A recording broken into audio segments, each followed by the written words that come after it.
शहबाज शिगरी से मंगनी टूटी, जो होता है अच्छे के लिए होता है। कैफी खलील को कॉल की, उन्होंने दूसरी बात नहीं की। परेशान थी, अब्बा को लेकर उम्रा करने चली गई। कुबरा खान पर मेरी आवाज अच्छी लगती है। व्यूअर्स, आज हम बात करेंगे आयमा बेग की, जिन्होंने हाल ही में अमरीन फातिमा को इंटरव्यू देते हुए अपने दिल का हाल अहवाल बयान किया। गुलकारा आयमा बेग, जिन्होंने कम उम्र में ही गुलकारी के मैदान में शोहरत पाई है, जिसका ख्वाब हर कोई देखता है। हाल ही में उन्होंने एक गाना रिलीज किया है जिसका नाम है कहानी सुनो। इस गाने को बहुत पसंद किया जा रहा है और एक बार फिर आयमा बेग ट्विटर और यूट्यूब पर ट्रेंड करने लगी है। उन्होंने कहानी सुनो के बारे में बात शुरू करते हुए कहा कि इस गाने की कामयाबी को एंजॉय कर रही हूँ। ये एक कवर सॉन्ग है जो मैंने रिलीज किया है। इसको असल में जिन्होंने गाया है उनका नाम है कैफी खलील। उन्होंने इस गाने को बहुत खूबसूरत अंदाज में गाया है और लिखा तो बहुत ही प्यारा है। मैं अपनी एल्बम के लिए गाना लिखना चाह रही थी, लेकिन मुझे समझ नहीं आ रहा था कि क्या लिखूं। लेकिन जब मैंने कैफी खलील का गाना सुना तो मुझे लगा कि बस यही वो गीत है जो मुझे इसी वक्त गाना है। तो बस ये मेरे जहन में इतना बैठा कि मुझे कैफी खलील को कॉल करनी पड़ी और उनसे इजाजत लेनी पड़ी कि क्या मैं एक कवर सॉन्ग कर लूं। उन्होंने कोई दूसरी बात नहीं की और मुझे गाना गाने की इजाजत दे दी। ये उनका बड़ापन है जो उन्होंने मुझे अपने गीत गाने की इजाजत दी। आयमा बेग से सवाल किया गया कि इस गाने को लोग अपनी जिंदगी से तो रिलेट कर रहे हैं, क्या इस गाने में आपकी जाती जिंदगी झलक रही है? इस सवाल के जवाब में आयमा बेग ने कहा कि बिल्कुल है, 100% है। इंसान तब कोई चीज ज्यादा दिल से गाता है जब उसके दिल को बहुत ज्यादा लगती है। मैंने सोशल मीडिया पर इस गाने के हवाले से तरह तरह के कमेंट्स पढ़े, लेकिन मैंने खामोशी इख्तियार किए रखी। लेकिन गाने को जिस अंदाज में सराहा गया है, मैं सुनने वालों की बेहद शुक्रगुजार हूँ।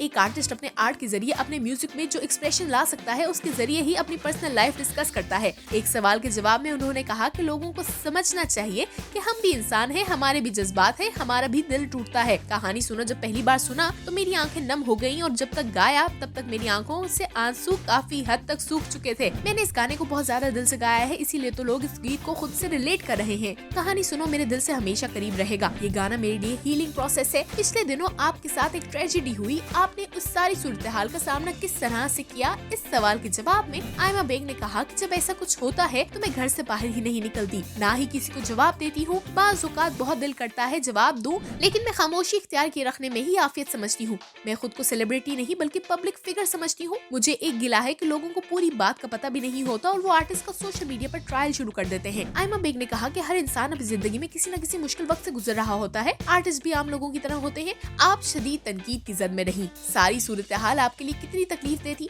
आयमा बेग ने कहा कि मेरे लिए वो सूरत हाल शदीद तकलीफ दे थी, क्योंकि जब कोई किसी को पूरी बात जाने बगैर, उसकी शख्सियत जाने बगैर जज करे तो फिर बहुत तकलीफ होती है। मुझसे जो सबसे बड़ी गलती हुई वो ये थी कि मैंने अपनी जिंदगी के जाती मामलात को अपने दोस्तों के साथ डिस्कस किया। मेरी लोगों को ये नसीहत है कि आप अपनी जिंदगी को किसी के साथ शेयर न करें। जितना आप अपनी जिंदगी के मामलात को दूसरों के साथ कम शेयर करेंगे, उतनी ही तकलीफ कम उठाएंगे। आपकी शहबाज शिगरी के साथ मंगनी टूटी और इस रिश्ते का खत्म होने का आपको कितना अफसोस है? इस सवाल के जवाब में बस यही कहूंगी कि जो होता है अच्छे के लिए होता है। अल्लाह को जो मंजूर हो वही कर देता है। वैसे भी जोड़े आसमानों पे बनते हैं। उन्होंने कहा कि कुछ रिश्ते ऐसे होते हैं कि उनको कोई नाम दिया जाए जरूरी नहीं होता। आप अपने करियर में नजर डालें तो किस बात पर पछतावा होता है? नहीं, मुझे किसी मामले में किसी किस्म का कोई पछतावा नहीं है। जो भी होता है वो किसी वजह से होता है। बस एक चीज सीखी है कि जज्बात में आकर कभी भी रद्द अमल ना दें। बस कुछ देर के लिए खामोश हो जाएं, थोड़ा वक्त लें और फिर जो फैसला करना है करें। ये बताएं, सोशल मीडिया का इस्तेमाल इंसान को ज्यादा टेंशन देता है? इस सवाल के जवाब में आयमा बेग ने कहा कि सोशल मीडिया का इस्तेमाल बहुत ज्यादा खतरनाक है। यहाँ तो इस हद तक किसी को ट्रोल किया जाता है कि वो अपनी जान अपने ही हाथों से खुद ही ले ले। मेरा दिल तो कभी करता है कि किसी को करारा जवाब दूं, लेकिन ऐसा नहीं करती और अब तो मैंने कमेंट्स पढ़ना ही छोड़ दिए हैं।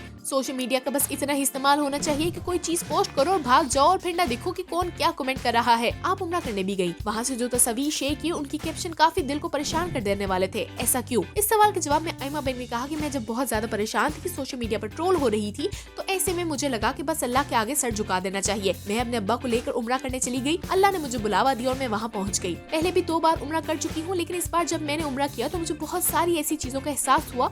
मैंने महसूस किया कि बचपन में तो आप बहुत सारी बातें कर देते हैं, लेकिन यही बातें आपके गले पड़ जाती हैं। कुछ हादसा जिंदगी में इसलिए भी होते हैं कि हम उनसे कुछ सीखें।